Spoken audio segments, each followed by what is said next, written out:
किसी लड़की की शादी करना हो तो लड़की के माता पिता को क्या देखना चाहिए? आप यही देखते ना, कितना कमाता है, कौन से जॉब में है, इसका पैकेज क्या है, आप यही देखते हैं। इसकी जाति कौन सी है, आप यही देखते हैं। इसके माता पिता कौन है, परिवार, फैमिली बैकग्राउंड क्या है। धोखे में आ जाओगे ये सब देखोगे तो। मैं पुलक सागर कहता हूं, फैमिली बैकग्राउंड अच्छा हो तो कोई जरूरी नहीं कि औलाद अच्छी हो। फैमिली बैकग्राउंड दशरथ का बहुत अच्छा था, लेकिन कैकेयी का चरित्र बहुत गड़बड़ था। ध्यान रखिए, फैमिली बैकग्राउंड अच्छा होने से बेटा अच्छा होगा जरूरी नहीं है।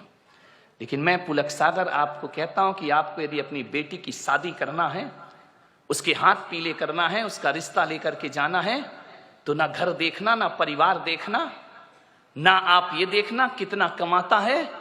आप तो ये देखना कि जिस लड़के से अपनी लड़की की शादी कर रही हूं, उसके दोस्त कैसे हैं, उसके यार कैसे हैं, उसके मित्र कैसे हैं। अरे पिता जैसा है बेटा वैसे ही होगा, कोई जरूरी नहीं है। माता जैसी है बेटा वैसे ही होगा, कोई जरूरी नहीं है। ध्यान रखना। लेकिन ये बिल्कुल जरूरी है कि दोस्त जैसे होंगे लड़का वैसा।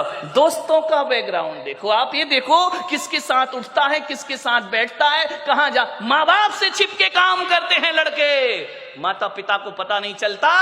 और दोस्त सड़कों पे बाहर क्या करते हैं। किसी भी बेटी की शादी करो तो लड़के के दोस्तों के बारे में जानकारी जरूर लेना। यदि लड़का अच्छा होगा तो अच्छे लोगों की संगति में उठता बैठता होगा। वो लड़का यदि खराब होगा तो गलत लोगों की संगति में उठता बैठता। आदमी जैसे माँ बाप होते हैं वैसा नहीं होता, जैसे दोस्त होते हैं आदमी वैसा हुआ करता है। ध्यान रखिए। मान्यवर, एक सीख दी है मैंने आपको, इस पर कोई ध्यान नहीं देता है। आप बताइए ना, एक बेटा सही गलत किसकी वजह से होता है? बाप की वजह से, मां की वजह से नहीं मेरे भाई। एक शराबी बाप भी चाहता है कि मेरा बेटा शराब ना पिए। ध्यान रखना। एक जुआड़ी भी चाहता है कि मेरा बेटा जुआ ना खेले। और एक बेश्या भी चाहती है कि मेरी औलाद इस गंदगी में जीवन ना बिताए। ध्यान रखना। एक चोर ने भी ये सपना नहीं देखा होगा कि मेरा बेटा चोर बने। कोई माँ बाप औलाद को चोर नहीं बनाते हैं, कोई माता पिता औलाद को झूठ बोलना नहीं सिखाते हैं, कोई माता पिता शराब पीना नहीं सिखाते हैं, कोई माता पिता सिगरेट पीना नहीं सिखाते हैं। सिगरेट पीने वाला बाप भी चाहता है कि मेरा बेटा सिगरेट ना पिए। ध्यान रखना मान्यवर। मालूम है सिगरेट पीना कौन सिखाता है? दोस्त सिखाते हैं। सबसे पहले शराब पीना रिश्तेदार या माँ बाप ने नहीं सिखाया। शराबी बाप भी नहीं सिखाता है कि बेटा तू पी ले। ध्यान रखना। लेकिन सबसे पहले शराब पीना कोई सिखाता है तो दोस्त सिखाया करते हैं। सबसे पहले हाथ में सिगरेट आई तो माँ बाप और भाई के द्वारा नहीं, एक दोस्त के द्वारा हमारे हाथ में सिगरेट आती है। एक दोस्त के द्वारा हमारे जीवन में गलत चीजें आती हैं। और जब आदमी का स्टेटस ऐसा बन गया है, सिगरेट नहीं पिए, शराब नहीं पिए, तो कहते अरे कहां पिछड़ा हुआ आदमी, दुनिया चांद पे पहुंच गई, तू अगरबत्ती में लटका है। ध्यान रखिए मान्यवर, ऐसे बहकाने वाले बहुत मिलेंगे जिंदगी में।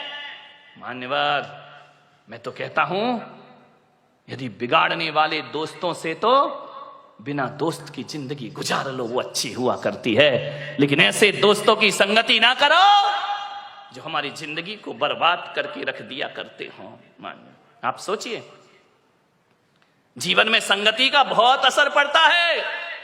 एक पानी की बूंद जो आकाश से गिरती है, और यदि वही पानी की बूंद किसी नीम के पेड़ में चली जाए तो उसका स्वाद कैसा हो जाता है मेरे भाई? बताइए।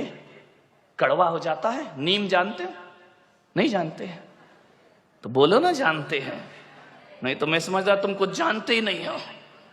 एक नीम के पेड़ में चला जाए तो स्वाद उसका कड़वा हो जाता है। वही पानी की बूंद गन्ने के खेत में चली जाए तो मीठी हो जाया करती है। वही पानी की बूंद यदि केले के पेड़ में चली जाए तो कपूर बन जाया करती है। वही पानी की बूंद यदि सांप के मुख में चली जाए तो हलाहल जहर बन जाया करती है। और वही पानी की बूंद नाली में चली जाए तो गंदी नाली हो जाती है। वही पानी की बूंद यदि समुद्र में गिर जाए तो खारी हो जाती है। और वही पानी की बूंद यदि सीपी के मुंह में चली जाए तो मोती बन करके निखर जाया करती है। बूंद एक ही है।